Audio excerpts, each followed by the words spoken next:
2506 approached the island on April 17, 1961. Their boats are sunk by Castro's Air Force. We was waiting some support, like air support, Navy support, but nothing of that happened. Within 48 hours, this force was largely decimated. Ťē had been far from the action, but he and Fidel Castro are credited with fighting off the Americans. And they were heroes for everybody, at school and the universities, on the Soviet leadership. For America's new president, the invasion is a disaster. There was a famous meeting between Che Guevara and a Kennedy aide named Richard Goodwin. The first thing he said to Goodwin was, "Thank you for the Bay of Pigs. It allowed our revolution to consolidate." Before the invasion, we were a somewhat fragmented, young government, but after the revolution, our victory and the kind of nationalist fervor that your invasion caused has allowed us to truly move forward far more stronger than we had been before. It backfired in every conceivable way possible. Fidel Castro and Ťē are convinced that America will invade again and turn to the Soviets for protection. My father told, we cannot protect Cuba using our conventional forces, so it must be signal. If you invade Cuba, you will be in trouble because we are serious.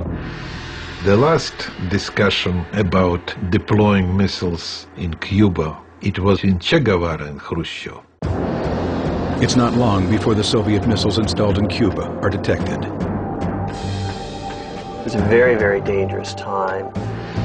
Fidel Castro and Ťē pushed the Soviets to launch the missiles in the event of an American ground invasion.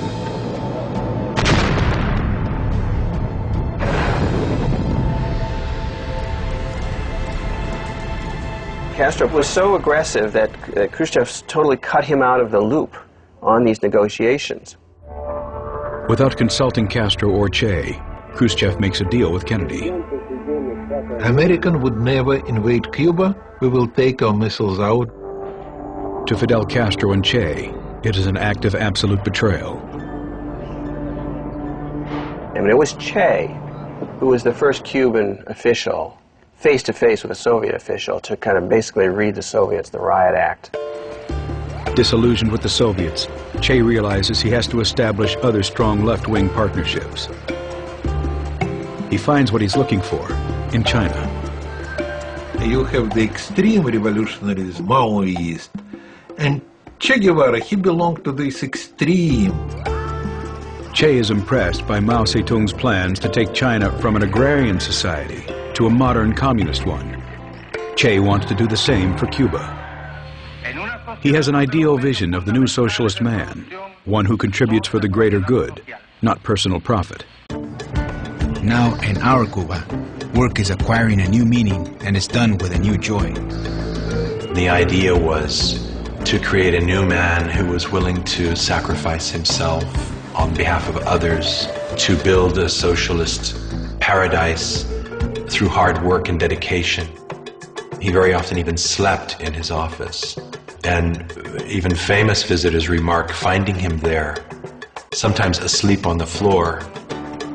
He instituted a volunteer labor program whereby on his only free day he would go off to cut cane himself. He urges his colleagues to do the same. He became renowned in Havana as a bit of a party pooper. His wife Aleida and their 4 kids are also subjected to his rigid ideology.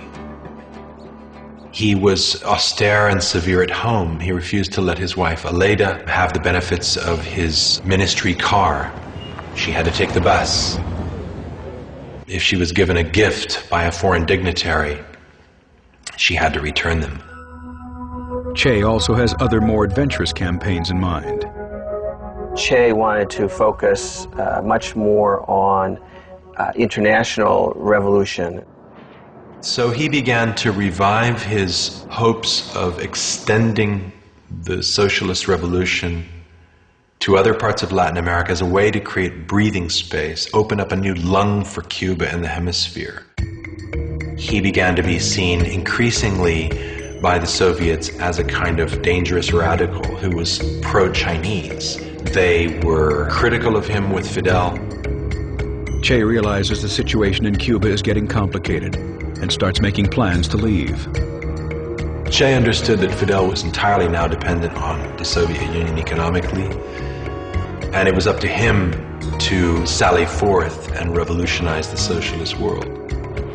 To succeed, he will have to confront the Soviets, risk his relationship with Fidel Castro, and put himself on the front lines.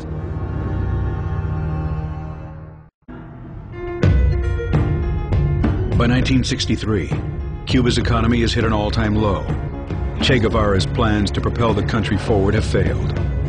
His solution is to end Cuba's reliance on the Soviets and spread the revolution around the world.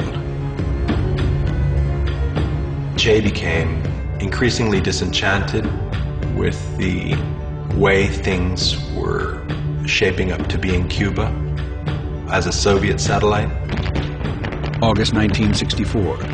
The Lyndon Johnson administration's attention is diverted from Cuba to Vietnam and the increasing turmoil in Africa.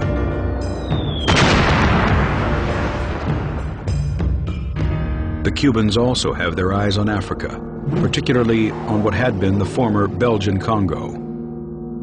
The Congo lay at the heart of Africa. It could be a kind of motor or heart for socialist revolution which could radiate outward and liberate the hemisphere. President Kasavubu's government, backed by the CIA, fights a rebel group called the Congolese National Liberation Movement.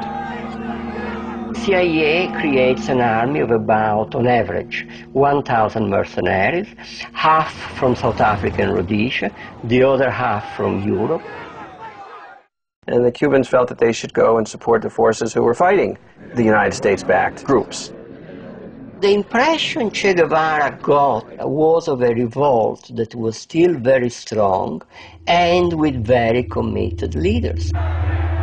With the Congo in mind as a place ripe for revolution, Che heads to New York and the country he has for so long despised. He came to the United States in December of 1964 and addressed the United Nations. Total de los artefactos termonucleares y apoyamos la celebración de una conferencia de todos los países del mundo para llevar a cabo estas aspiraciones de los pueblos. Wearing the green fatigues of the revolution, he criticizes the U.S. involvement in Vietnam and the conflict in the Congo. Next, an appearance on Face the Nation. Che continues to the North African city of Algiers, where he makes a speech openly criticizing the Soviet Union. Che, in essence, broke his sword with the Soviets. When he returns to Havana, Che and Fidel Castro have a closed-door meeting. Having blasted the Soviets, who were, after all, the hand that fed Cuba, having bitten them in the hand, Fidel had to say, Che, I think it's time you go. And I think Che said, I think it's time too. Che hopes he can win back favor by leading a successful campaign in the Congo. The mission is to help support and train rebels in guerrilla warfare.